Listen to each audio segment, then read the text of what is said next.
Olá pessoal, tudo bem com vocês? Na aula de hoje iremos trabalhar o assunto sobre integrais duplas. O conceito de integral dupla surgiu em um contexto para calcular o volume de um sólido, da mesma maneira que a integral simples, uma integral de apenas uma variável, surgiu para calcular áreas. Então, vamos pegar a função real e contínua f de xy igual a z, como mostra essa figura.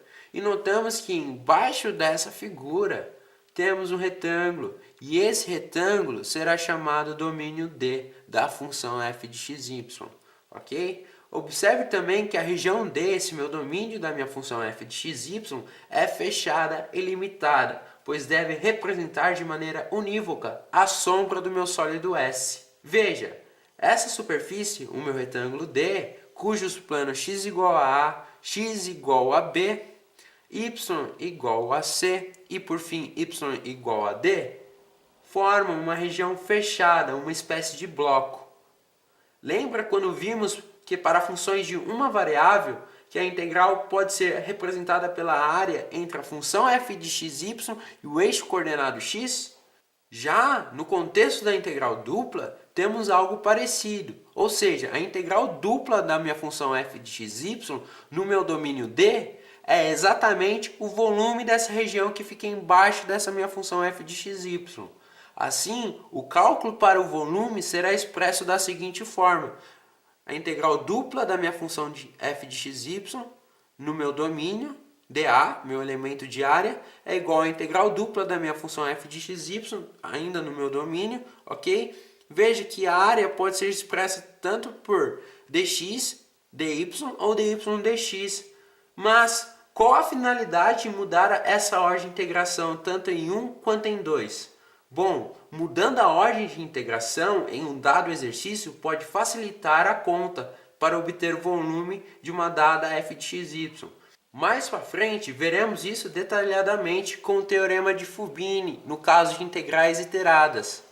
Essa foi a interpretação geométrica da integral dupla. Agora, veremos uma interpretação mais matemática, como foi visto para o caso de integrais simples. Vamos pegar a nossa função f de xy para z maior que zero, ou seja, positiva, apenas a parte positiva do eixo z, e que essa função seja contínua. E nós queremos calcular o volume do sólido S. Mas quem é esse sólido S?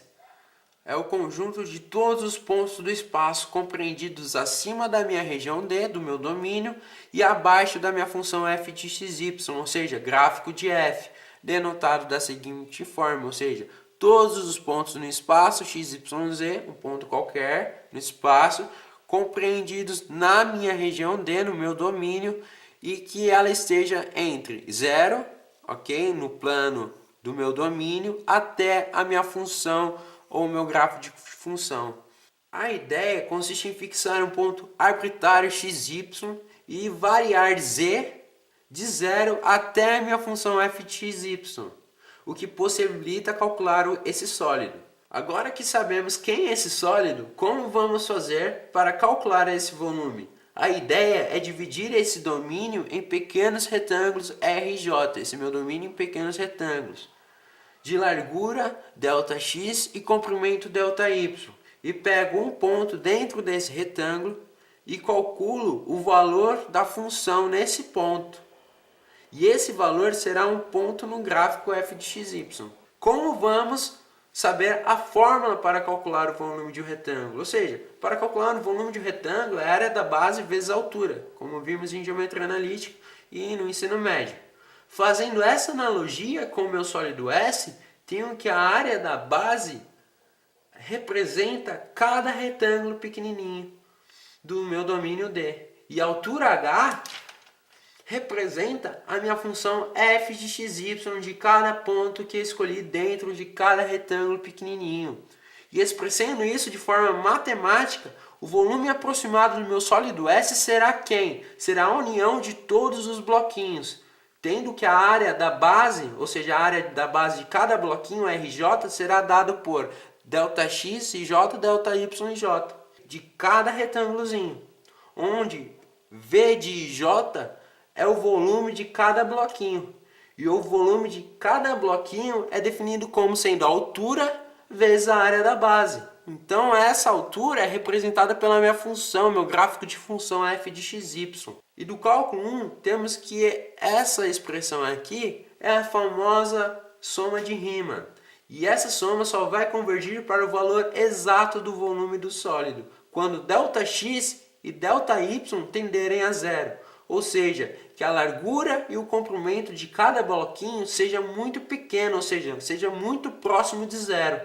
Basta então tomar o limite dessa expressão, fazendo com que ΔX e ΔY tendam a zero, da soma de I a N, de J e de 1 a M, de F de X de J, de Y e J, ΔX e ΔY. Esse será o chamado volume exato do meu sólido S.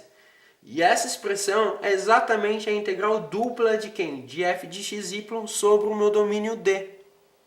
Então, temos aqui a expressão matemática para o cálculo de volume dada a um gráfico de função. Eu vejo quem vai ser o meu domínio e consigo detalhadamente expressar quem serão os limites de integração devido a esse meu domínio D. E temos mais o seguinte, que esse meu elemento de área pode ser expresso por dx dy ou dy dx. E nas próximas aulas veremos como trabalhar de maneira eficaz para os cálculos dos exercícios envolvendo volume, usando o método ou teorema de Fubini, ok? Para o caso de integrais iteradas. Galera, muito obrigado por terem visto o vídeo. Se possível, dê like no vídeo, compartilhe com seus amigos que estarão me ajudando bastante. Obrigado e bons estudos!